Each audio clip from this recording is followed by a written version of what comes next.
I'm Bill and this is my sister Liz. In summer we go to our grandparents'. They have got a little garden and some animals there. We help our grandparents to feed animals.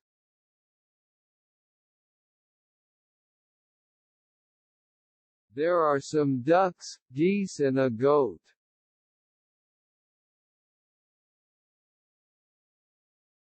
The duck can swim in the water. They make the sound, quack.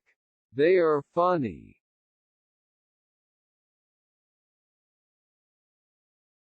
The goose has got a long neck. The baby goose is a gosling. The goslings are so cute. The geese eat grass, leaves and roots.